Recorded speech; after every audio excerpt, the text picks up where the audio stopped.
Hi guys, welcome back. Today I'm going to be doing for you a comparison between the new Nars foundation and the YSL All Hours foundation. Obviously I've only got a little small sample size of this that I was kindly given, but I wanted to do half and half for you, which I've got on now, so I'll talk through it as I put it on. Sorry that it's been such a long time since my last video. I think it's a week. I don't know whether I've said this on my channel before or whether it was on my blog, but my sister gets married in 8 weeks' time. So I've been in London for the last 2 weekends, seeing my sister, doing some bits for the wedding and just out of action, and that's when I like to normally catch up on getting videos filmed for the week. So sorry I'm a bit behind. Also obviously planning the hen do's, and she's having 2, so we've been busy doing that, which again is taking up a bit of my time sort of on the evenings and whatnot. So thanks for being patient with me. I'm going to jump in now to a bare face and get them on face and see what your thoughts are. Right, so let me just quickly get my hair up and out of my face. So, as I mentioned, this isn't a first impressions video. I have used both of these foundations. Oh dear, well, that'll do out of the way.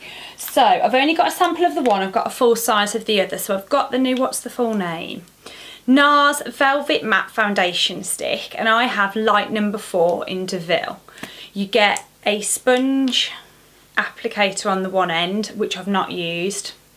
Not particularly interested in trying out, and then obviously the foundation stick on the other.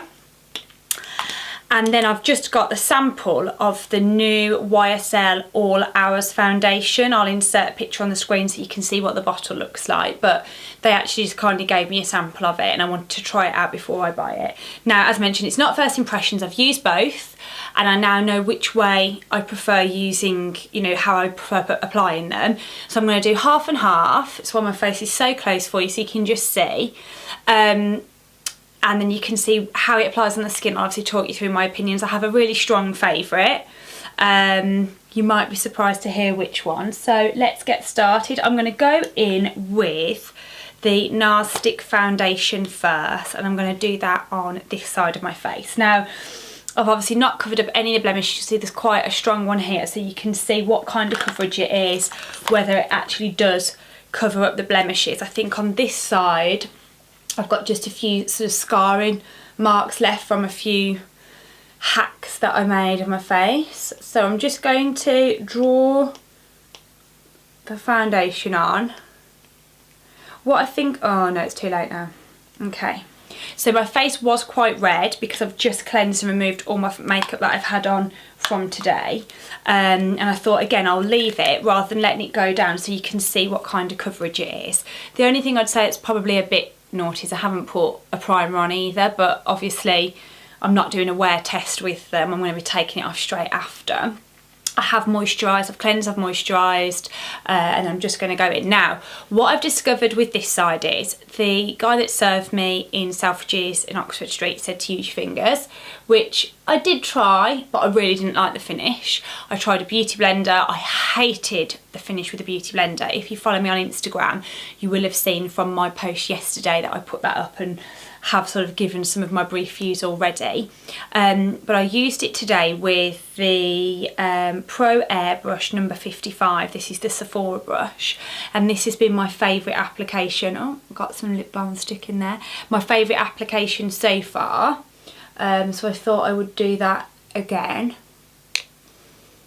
Now this was colour matched by the guy in Nars, as I say, that served me in Selfridges.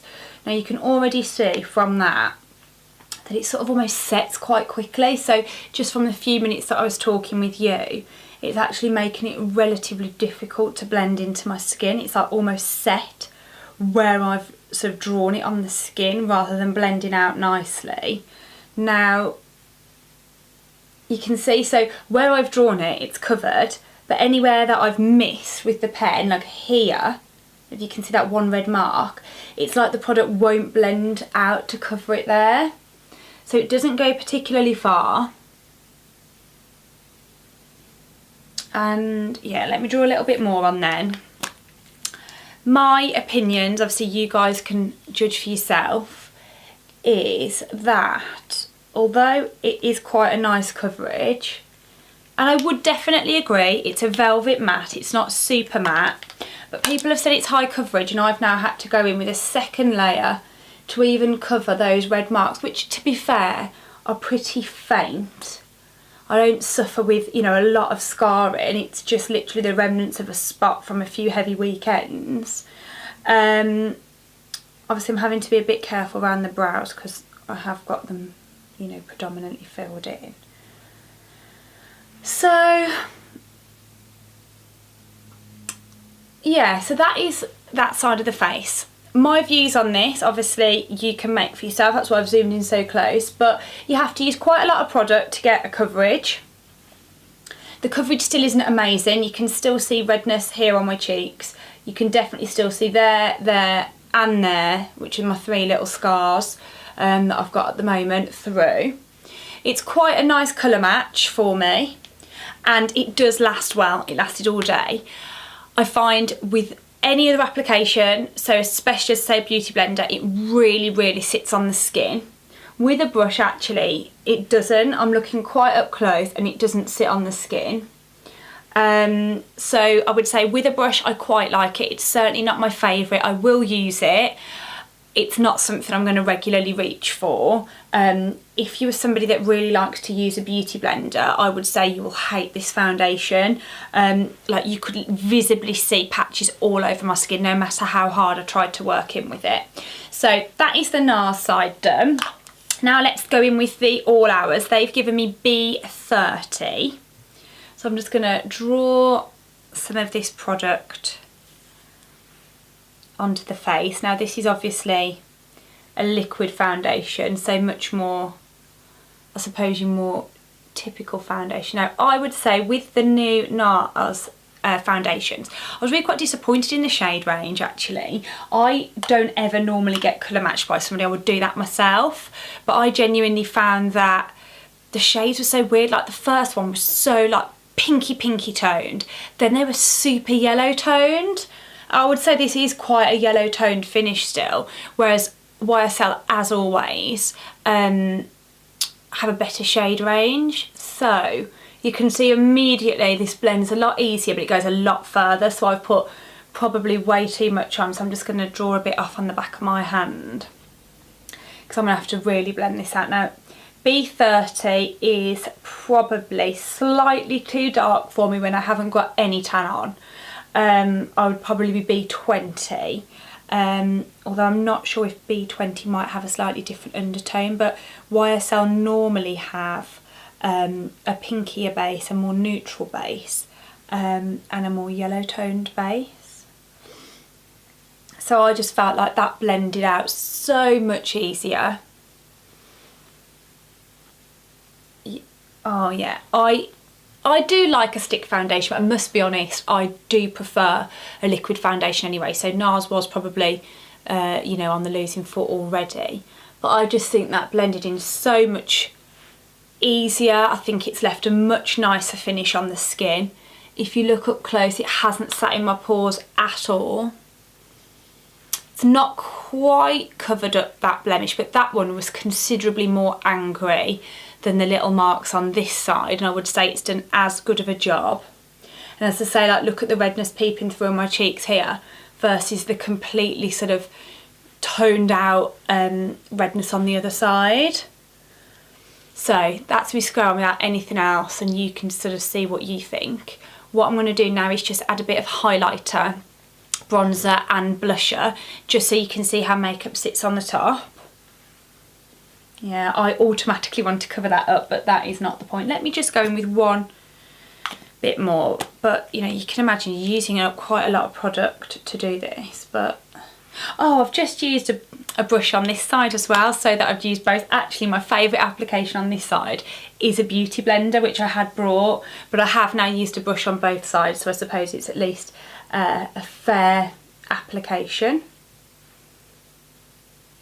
Even with now what is the third layer, and I'm pushing it into the skin rather than buffing it out, and I still feel like it hasn't really completely covered up the redness.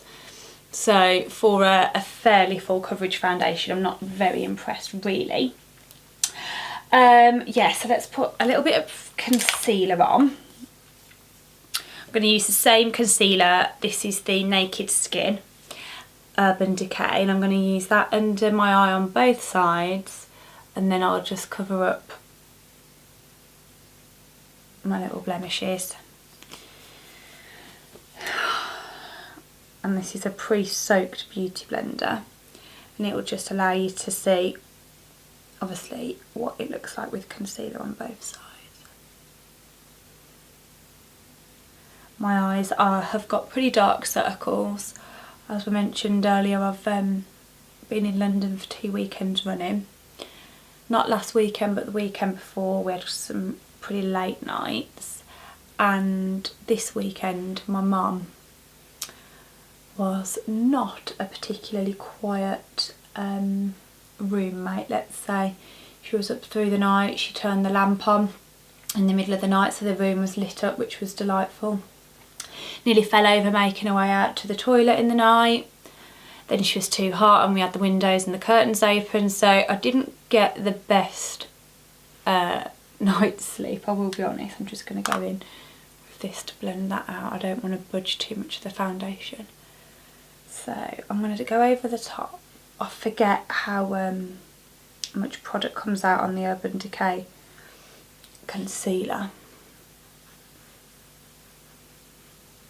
Right, now let's take a bit of bronzer. My favourite Maxfactor cream bronzer in light gold number 5. I'm just going to take a little bit of that. I'm just going to dust a little bit over my face, not too much.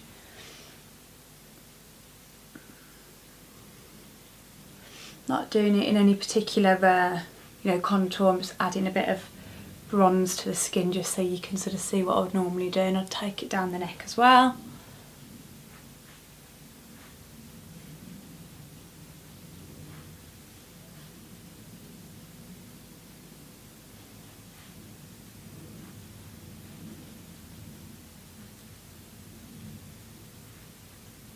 Okay, that's just a little bit of bronzer on.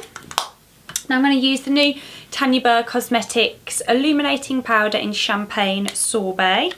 Quite cheap packaging, but it is a relatively affordable product, and you do get what feels like a load of product. 12 grams. How much is in this?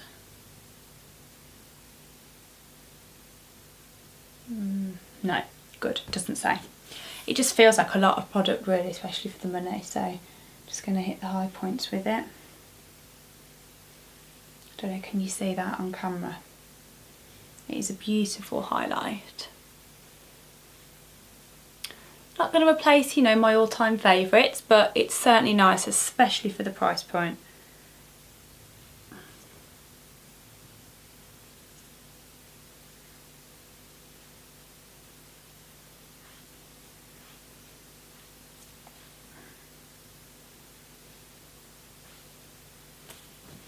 Then I'm going to go in with a little bit of blush out of this palette. I'm actually going to take this colour at the end, which is called Takeover. It's a really unusual colour in the palette, but it's one that I do actually really quite like on the cheeks. I'm just using my favourite Nars blusher brush. It's the only brush I ever use. Just add a bit of colour back after I've just spent ages getting rid of all the colour from my cheeks, but like a little blusher. So there we go. That is all my base makeup finished. Let you guys see what you think. My opinion's definitely that I really like the All Hours foundation. It lasts really well.